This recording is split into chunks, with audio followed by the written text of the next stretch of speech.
Ajit Pawar ji, ANI के साथ बात करने के लिए धन्यवाद। नमस्ते।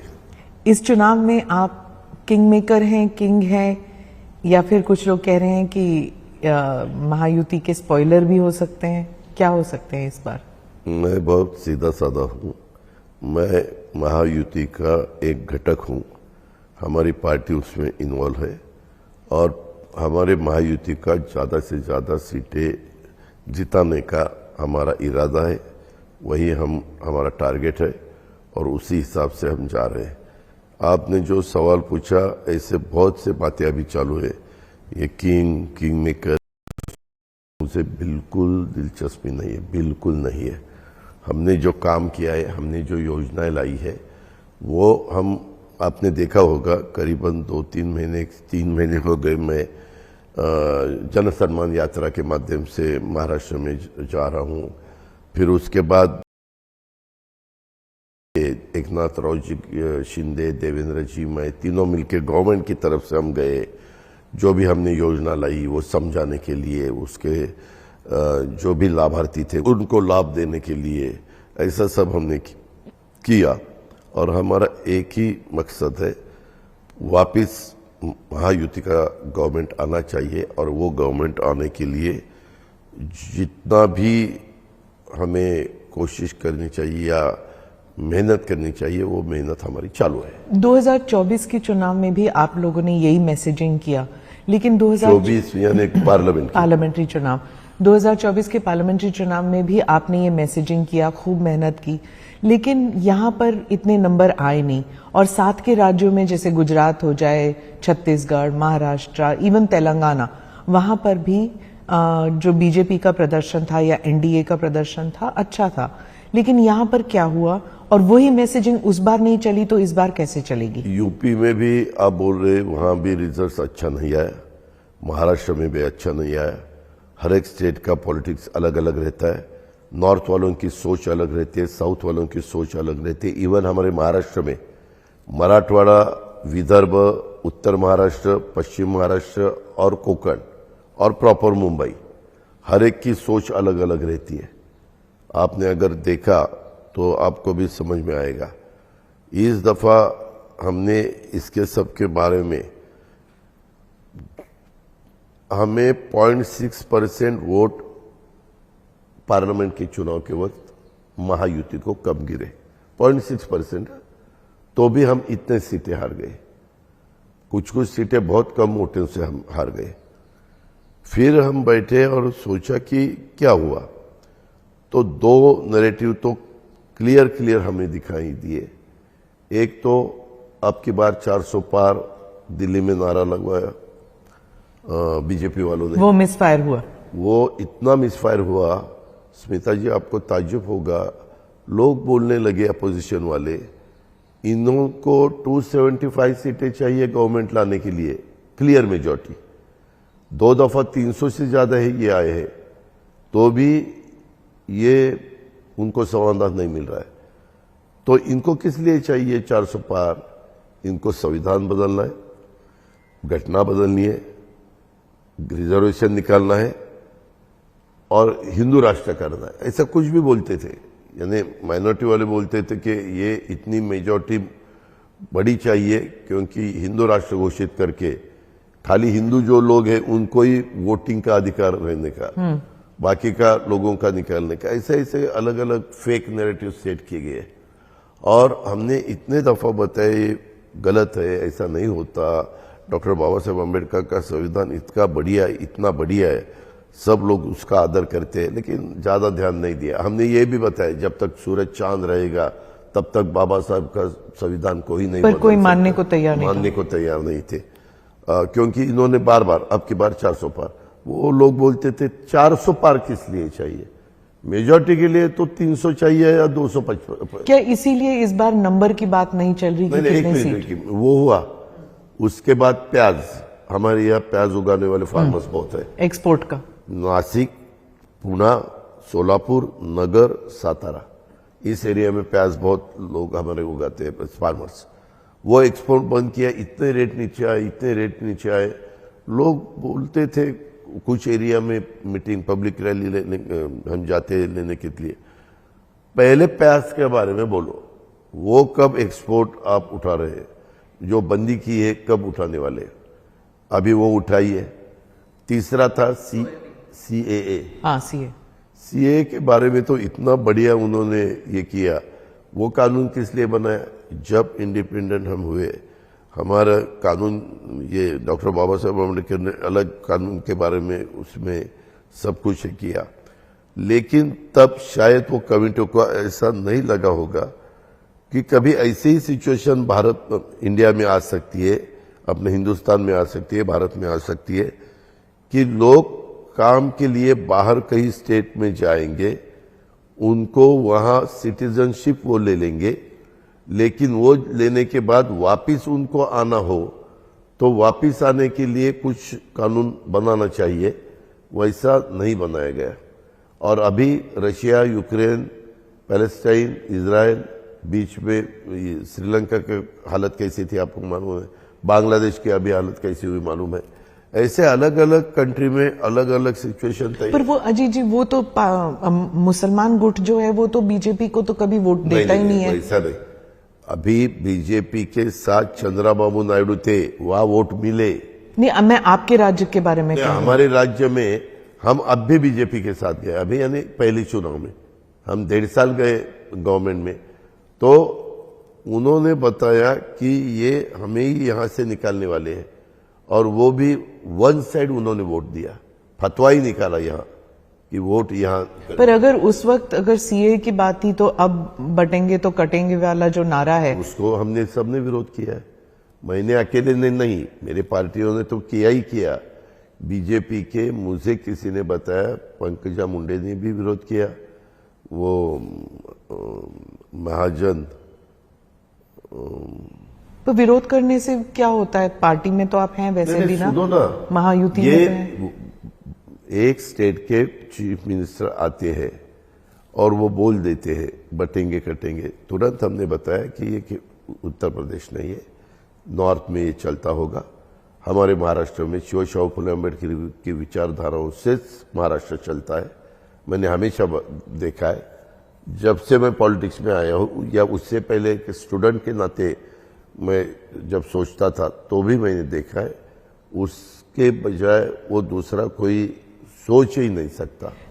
अजीत जी, फडणवीस जी से मैंने पूछा यही सवाल, तो उन्होंने कहा इट्स ए हिस्टोरिकल फैक्ट कि हमारे मुल्क में ये हुआ है कि जब हिंदू एक साथ नहीं रहते, बंटते हैं, तो फिर उनका जो पॉपुलेशन है वो कम होता जाता है और वायलेंस बढ़ता है उनके खिलाफ। स्मिता जी, हर एक का अलग अलग, अभी अलग अलग लोगों को हम इंटरव्यू देते हैं, हर एक के सवाल पूछने का अलग अलग सवाल वो पूछ सकते हैं। देवेंद्र जी का क्या आंसर है मुझे मालूम नहीं। मैंने आपको बताया कि हमें ये कटेंगे बटेंगे पसंद नहीं है। महायुति के नेताओं ने कहा है कि झारखंड की बात है, जब जो कांग्रेस का वहां पे जो नेता है उन्होंने कहा कि जब सिलेंडर बांटे जाएंगे तो घुसपैठियों को भी, बांग्लादेशी घुसपैठियों जो हैं उनको भी दे सकते हैं सिलेंडर, हम लोग वो डिफरेंशिएट नहीं करेंगे। तो महायुति के नेता कहते हैं कि ये महाराष्ट्र में भी इसका असर पड़ सकता है, ये नैरेटिव अब उठ सकता है। सिर्फ 3 दिन बचे हैं कैंपेनिंग के, लेकिन ये बात उठ सकती है। हाल ही में जो टाटा इंस्टीट्यूट है, टिस, उनका एक रिपोर्ट था कि 12 असेंबली कॉन्स्टिट्यूएंसीज मुंबई में हैं जहां पे मेजॉरिटी माइग्रेशन पॉपुलेशन काफी बढ़ चुका है और उसकी वजह से वोटिंग पैटर्न में फर्क पड़ने वाला है। तो क्या बांग्लादेशी माइग्रेशन जो है, आप नहीं समझते कि महाराष्ट्र में या मुंबई में इफेक्ट कर रहा है? हमने जो 3 सिलेंडर के बारे में आपने सवाल पूछा, वो उज्ज्वला वाली जो स्कीम है, उसमें हमारे महाराष्ट्र के 52 लाख फैमिलीज उसमें उनका नाम है, उनको हम सिलेंडर 3 फ्री दे रहे हैं।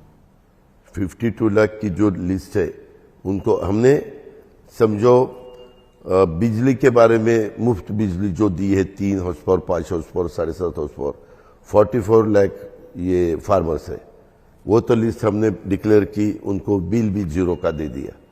फिर दूसरा जो हमारी लाडली बहना है उसके बारे में आधार कार्ड से वो लिंक किया है, 2 करोड़ 30 लाख हमारी महिलाओं के अकाउंट में डायरेक्ट डीबीटी पैसे जाना शुरू हुआ है। करीबन 5 महीने का 7,500 रुपए उनको मिले भी है। तो हम देखते वक्त एक तो आधार कार्ड को लिंकअप करते, एक तो दूसरा जो भी है हमारे फार्मर्स की लिस्ट है जिसके नाम के ऊपर खेती है, वही मेरा सवाल बांग्लादेशी बांग्लादेशी के बारे में मैंने सच बताता हूँ स्मिता जी, मैंने वैसा सोचा नहीं है। अभी आपने मुझे बताया, हम जब गवर्नमेंट चलाते हैं तो भी किसी ने ऐसा इशू नहीं। आपने जब लाडली बहना का जिक्र किया, न्यूज़पेपर रिपोर्ट भी आता है कि जो जिनको मिला भी है, जिनके खाते में आ चुका है, फर्स्ट ट्रांच सेकंड ट्रांच आ चुका है, वो अब देख रहे हैं कि महा विकास अघाड़ी के लोग हैं वो डबल कह रहे हैं कि 3,000 दे देंगे, तो उनका अट्रैक्शन उस तरफ भी होगा, जो ज्यादा देगा उनकी तरफ जाएगा। क्या है, कांग्रेस इतने सालों से यहाँ राज कर रही गवर्नमेंट में है, कभी उन्होंने वैसा सोचा नहीं था, कभी दिया नहीं था। तो ट्रैक रिकॉर्ड देखेंगे, ₹1,000 दक्षिणा भी कभी उन्होंने नहीं दी, तो अभी कैसे वो दे सकते हैं?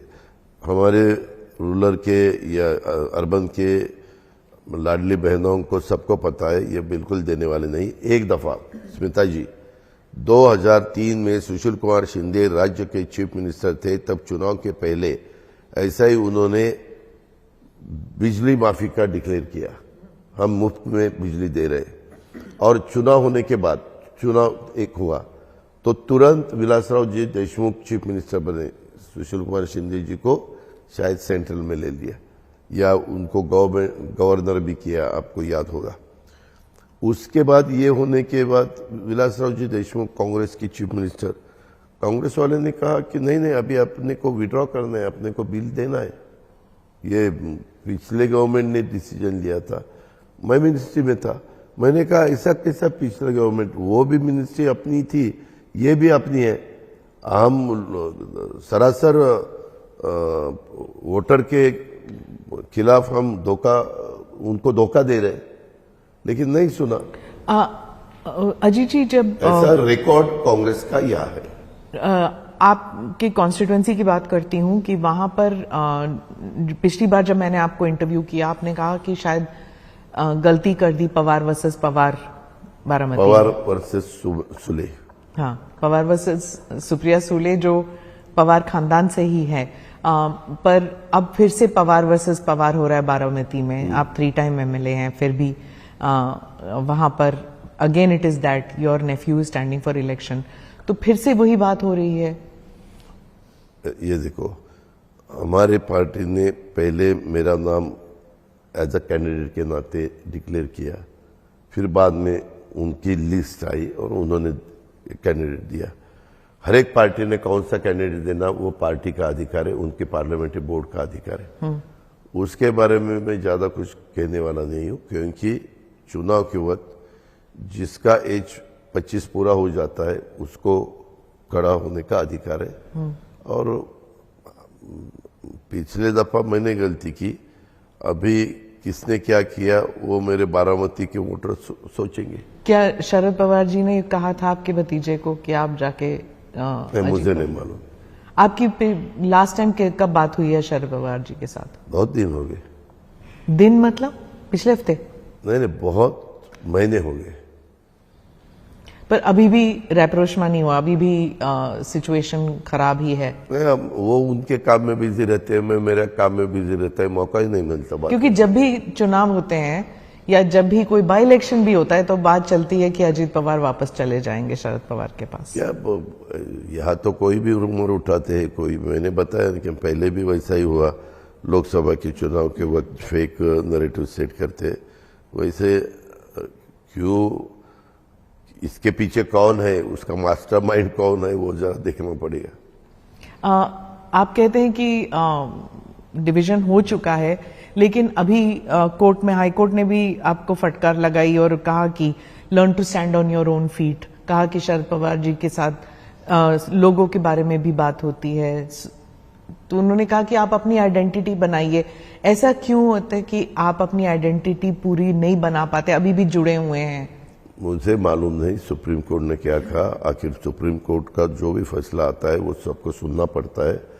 ये तो सबको मालूम है। लेकिन कोई बोलते हैं कि वैसा उन्होंने नहीं कहा, कोई बोलते कहा है, कोई बोलते ये न्यूज अलग तरह से, क्योंकि लॉयर को पूछा तो लॉयर बोलता है वैसा नहीं हुआ। नहीं, कोर्ट कह रहे हैं कि पिगी बैंकिंग कर रहे हैं आप कोर्ट का अधिकार शरद पवार के। नहीं, ये देखो, ये मैटर कोर्ट में चालू है। स्मिता जी उसके बारे में अगर मैंने राय दी तो वो गलत भी हो सकती है, उनका जो अधिकार है, मैं उसके बारे में मेरे लॉयर के साथ बात करूंगा और उनको पूछूंगा कि ये ऐसा मुझे सुनने को मिला है तो आगे की लाइन अपनी क्या होनी चाहिए। प्रधानमंत्री का स्लोगन और योगी जी का जो स्लोगन है, दो स्लोगन्स चल रहे हैं, इसके प्रति क्या आपने नाराजगी पार्टी में महायुति में बात की है? नहीं, ये नाराजगी मैंने पूरे पब्लिक रैली में की है।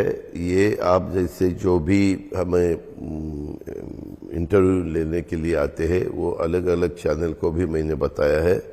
अभी बीजेपी के कुछ भी विधायकों ने, एमपीज ने या एमएलए ने या एमएलसी ने, इन्होंने भी ऐसी नाराजगी जताई है।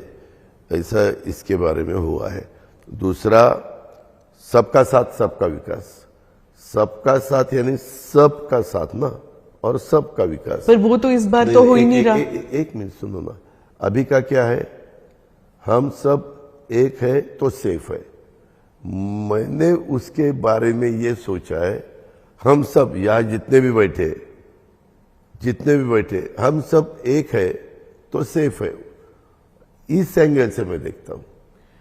वो तो ठीक है, लेकिन अगर एक है सेफ है वाली बात है, तो जब प्रधानमंत्री की रैली हुई थी, उनकी जो आखिरी रैली महाराष्ट्र इलेक्शन को लेकर हुई है कल, तो बंबई में, हाँ, तो आपके जो कैंडिडेट्स हैं जीशान सना वगैरह, वो क्यों नहीं थे वहां पर? मैं भी नहीं था। हर एक कैंडिडेट नहीं जा सकता, क्योंकि कोई कोई अपने उनका प्रोग्राम पहला तय हुआ।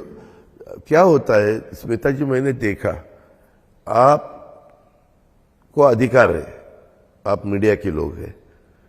उस दिन पूना में रैली थी। पूना के रैली में हम टोटल महायुति के 21 कैंडिडेट हैं, टोटल महायुति के, क्योंकि सिटी उतनी है। उसमें कम से कम 5-6 कैंडिडेट नहीं आए थे, 15 ही आए थे।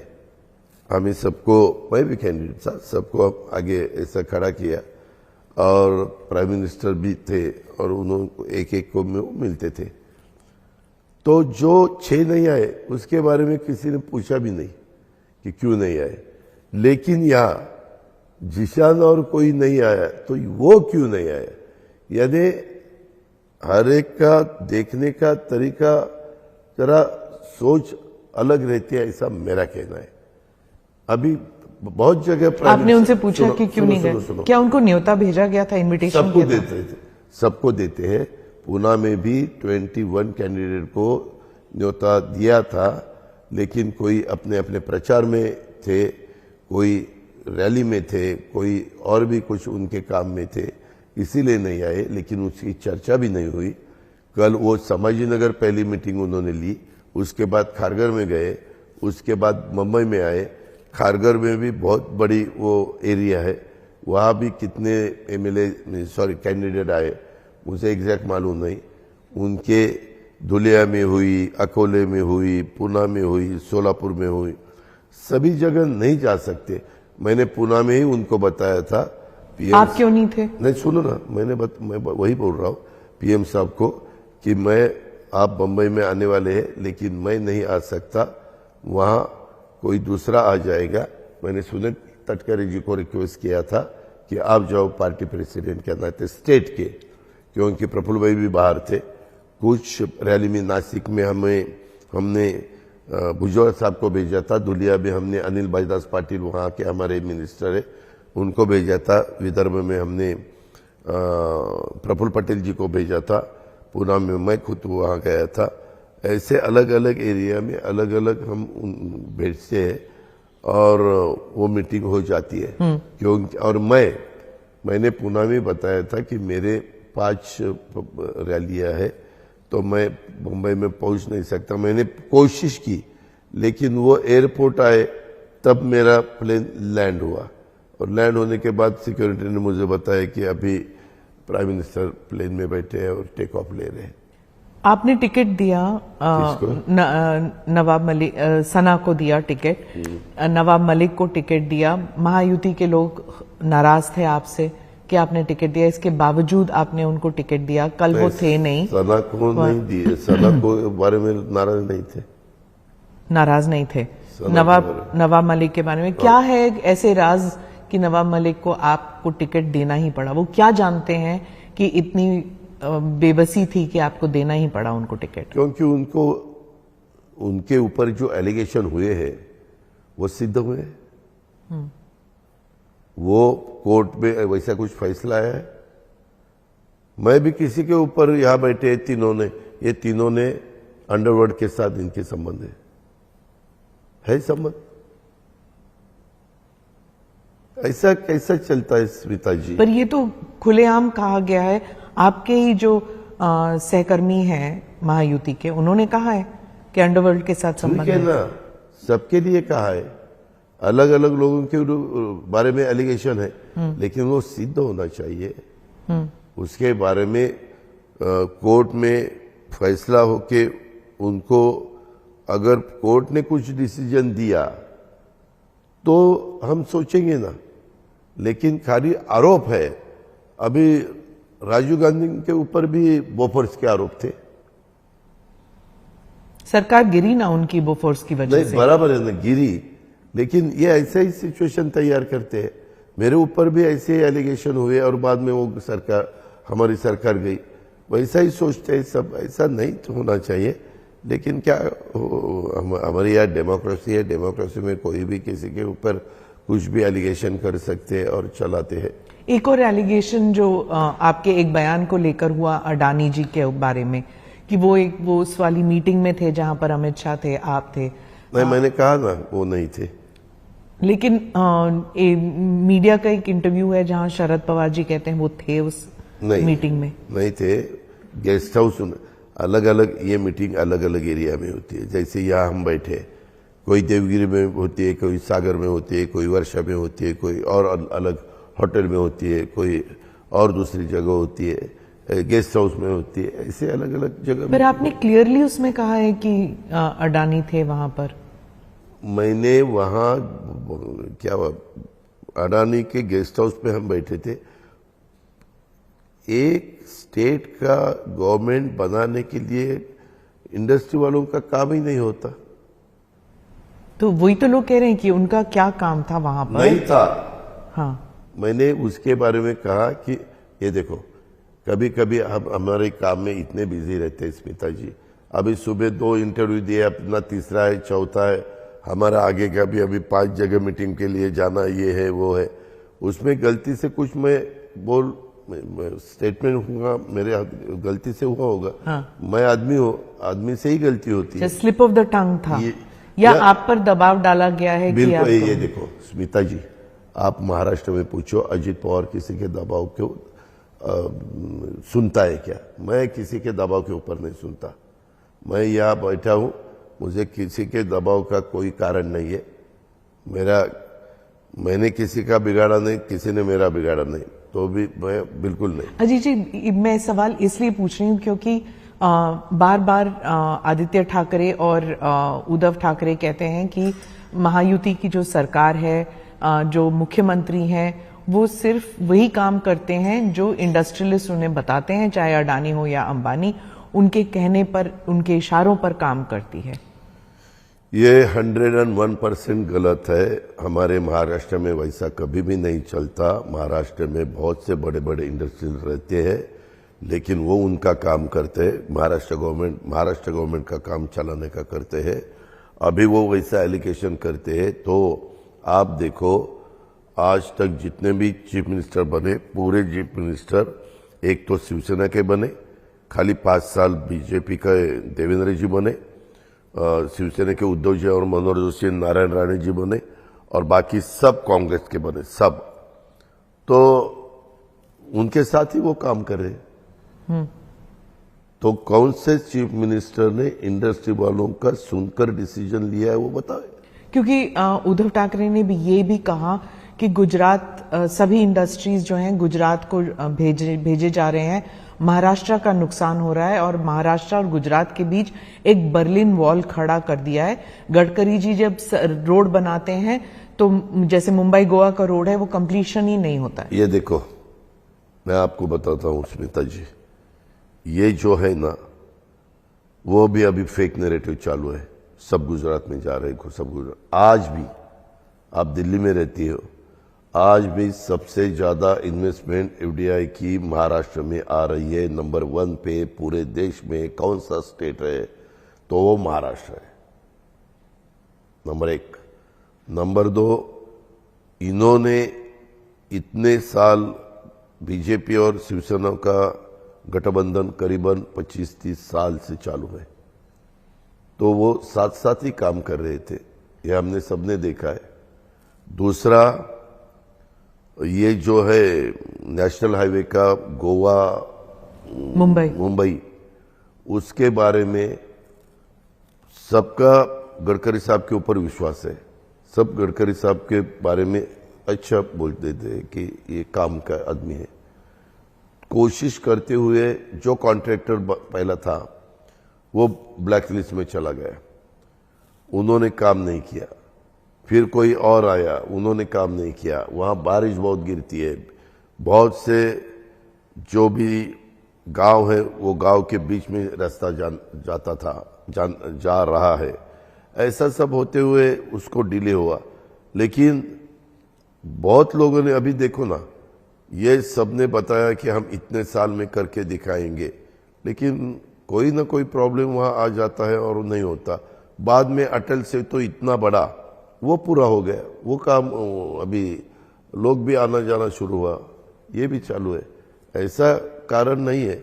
बीच में कुछ फॉरेस्ट में से जा रहा था, तो फॉरेस्ट की एनओसी मिलने के लिए भी बहुत टाइम गया, और 4 महीने तो इतने वहां बारिश रहती है कि पूछो मत, वो काम ही नहीं, कंस्ट्रक्शन नहीं होता।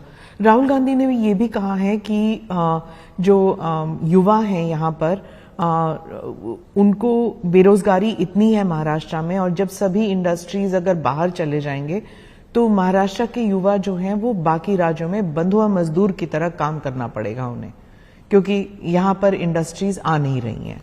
यहाँ पे इंडस्ट्री आ रही है, शायद राहुल जी को पता नहीं होगा, JSW की 2 बड़े इंडस्ट्री यहाँ आ रही है, उसके सब MOU वगैरह हुआ है।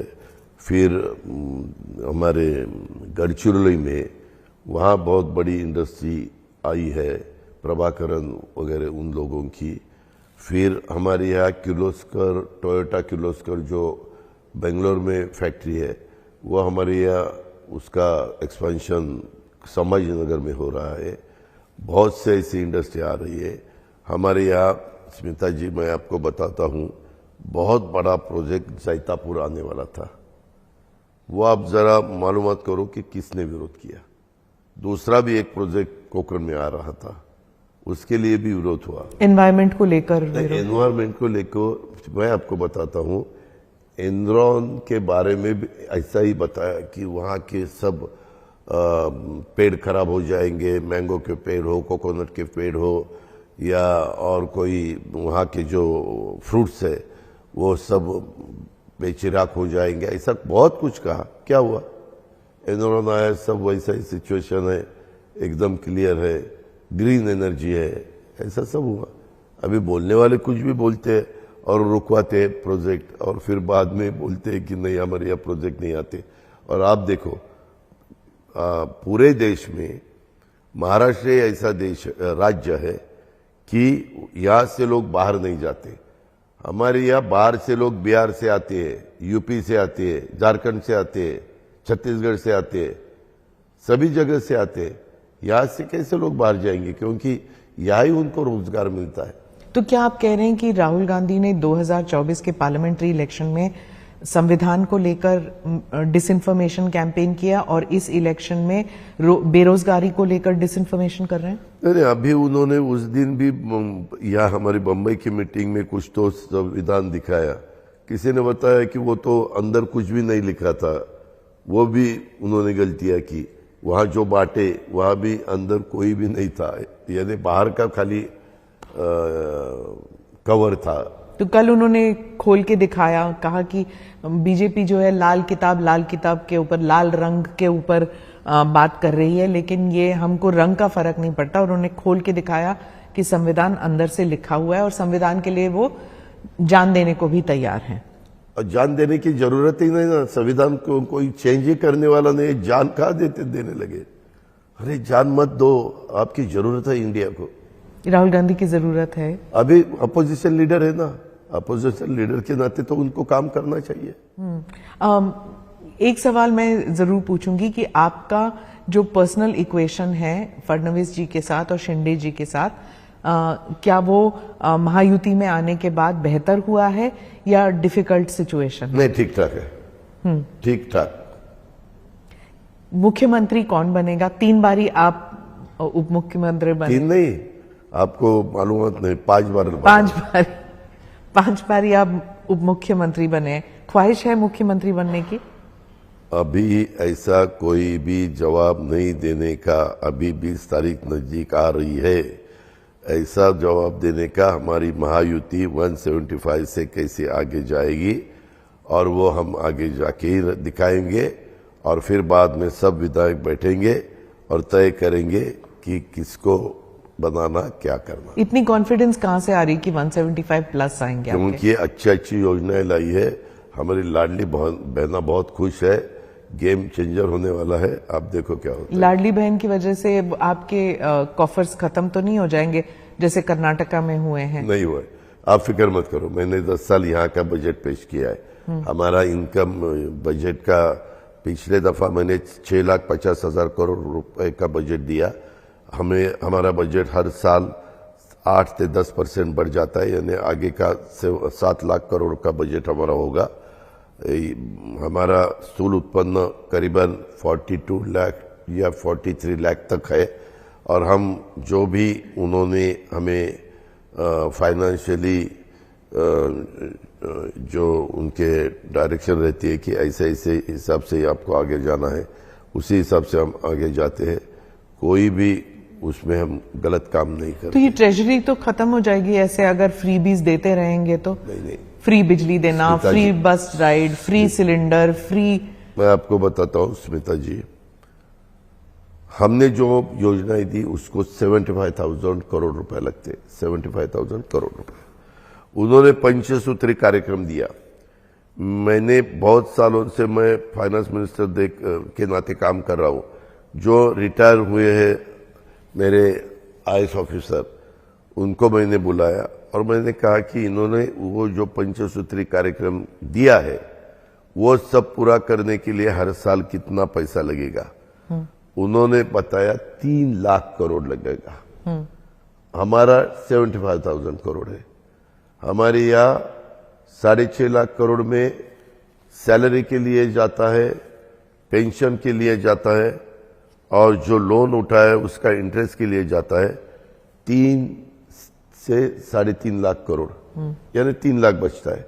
और इनकी योजनाएं जो है उसके लिए 3 लाख करोड़ वो लाभ देने के लिए लाभार्थी को, तो 6.5 लाख करोड़ खत्म हुआ।